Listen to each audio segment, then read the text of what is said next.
आज Doubtnut app download करें। Doubtnut पर अपने सभी गणित, रसायन विज्ञान, भौतिक विज्ञान और जीव विज्ञान के डाउट्स का करो सफाया। बस प्रश्न की फोटो खींचो, एक ही प्रश्न को क्रॉप करो और तुरंत वीडियो सोल्यूशन पाओ।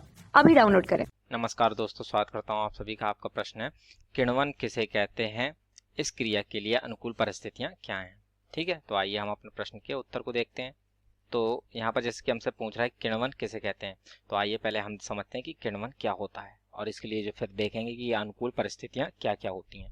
ठीक है, तो जो किण्वन की जिसे हम फर्मेंटेशन भी कहते हैं इंग्लिश में, वो जो है कुछ इस प्रकार परिभाषित होता है कि अणु जीवों के द्वारा संबंधित कार्बनिक यौगिकों के धीरे धीरे अपघटित होने की क्रिया को किण्वन कहते हैं। ठीक है, तो अतः इससे क्या स्पष्ट होता है कि जो किण्वन है वह एक ऐसी रासायनिक अभिक्रिया है जिसमें अणु जीवों के द्वारा संबंधित कार्बनिक यौगिक धीरे धीरे अपघटित होता है। ठीक है, तो आइए इसको यहाँ पर हम लिख लेते हैं पहले, फिर इसको जो है इसकी जो अनुकूल परिस्थितियां हैं उनको भी समझते हैं। ठीक है, तो अणु जीवों के द्वारा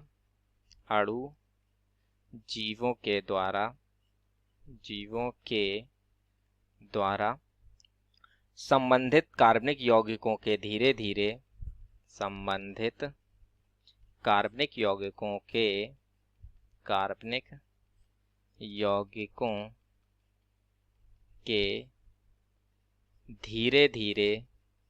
ठीक है ना, संबंधित कार्बनिक यौगिकों के धीरे धीरे अपघटित होने की क्रिया को किण्वन कहते हैं।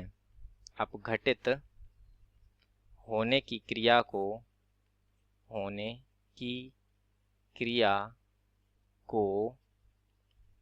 किण्वन, ठीक है ना, किण्वन कहते हैं।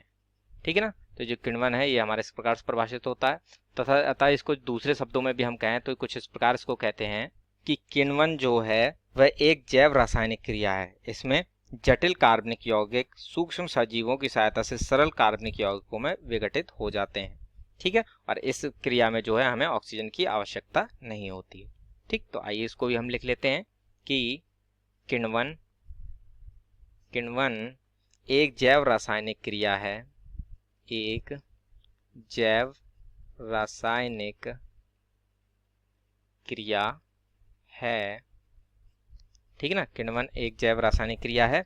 इसमें जटिल कार्बनिक यौगिक सूक्ष्म जीवों की सहायता से, ठीक है, इसमें जटिल कार्बनिक यौगिक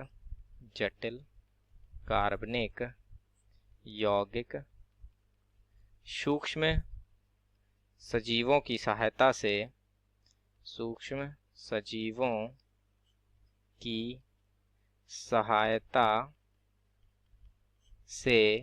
ठीक है ना, सूक्ष्म सजीवों की सहायता से सरल कार्बनिक यौगिकों में विघटित होते हैं। सरल कार्बनिक यौगिकों में विघटित होते हैं। सरल कार्बनिक यौगिकों में, ठीक है ना, यौगिकों में विघटित होते हैं।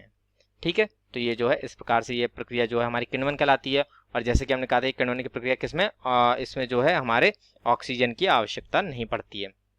ठीक है, तो इसको भी लिख लेते हैं हम कि किण्वन में ऑक्सीजन की आवश्यकता नहीं होती। ऑक्सीजन की आवश्यकता, ठीक है ना, किण्वन की आवश्यकता नहीं होती है। ठीक है, तो ये जो है हमारा इसका नोट पॉइंट हो गया। ठीक, तथा अब जैसे कि इसमें हमसे पूछ रहा था कि इसके लिए जो है अनुकूल परिस्थितियां बताइए, तो परिस्थितियों के लिए जो होता है वह क्या होता है कि ताप कैसा रखना चाहिए और इस जो विलयन है उसकी सांद्रता कैसी होनी चाहिए, यही जो होती हैं इसकी परिस्थितियां होती हैं। ठीक है, तो आइए इसको भी हम जान लेते हैं। तो जो सब परिस्थितियां जो हैं कुछ इस प्रकार हैं इसकी परिस्थितियां। ठीक है ना, तो सबसे पहले जैसे कि हमने जिक्र किया था यहाँ पर ताप का, तो जो हमारा किण्वन की प्रक्रिया होती है वह जैसे कि कहा सजीवों के द्वारा होती है। तो किण्वन की प्रक्रिया जो है वह कमरे के ताप पर बहुत अच्छे से होती है। ठीक है ना, अर्थात इसके लिए कौन सा ताप उचित रहेगा, कमरे का ताप, अर्थात 25 डिग्री सेंटीग्रेड से 35 डिग्री सेंटीग्रेड का ताप, ठीक है ना, का ताप उपयुक्त होता है। उपयुक्त होता है, ठीक है ना। तथा जैसा कि दूसरा हमारे यहाँ पर आया था सांद्रता, तो जो है अधिक सांद्रता पर जो है हमारे किण्व जो होते हैं, यानी कि जो हमारे सजीव होते हैं वे नष्ट हो जाते हैं। अतः विलयन जो है वह हमारा 10 से 15% तक तनु विलयन होना चाहिए, ठीक है। तो इसको भी लिख लेते हैं कि अधिक सांद्रता पर किण्व नष्ट हो जाते हैं। अधिक सांद्रता, ठीक है ना, अधिक सांद्रता पर किण्व, ठीक है ना, किण्व नष्ट हो जाते हैं, नष्ट हो जाते हैं, ठीक है ना। अतः किण्वन के लिए, अतः किण्वन के लिए 10 से, ठीक है ना, 10% से 15% तक का तनु विलयन उपयुक्त होता है, ठीक है ना, उपयुक्त होता है, ठीक है। तो इस प्रकार से ये जो हमारे प्रश्न का उत्तर है वह पूर्ण होता है। आशा करता हूँ आप सभी को उत्तर समझ में आया होगा। धन्यवाद। कक्षा 6 से 12वीं से लेकर नीट, IIT, JEE वो एडवांस के लेवल तक 1 करोड़ से ज्यादा छात्रों का भरोसा। आज ही डाउनलोड करें डाउटनेट ऐप या व्हाट्सएप करें अपने सारे डाउट्स 8400 400 400 पर।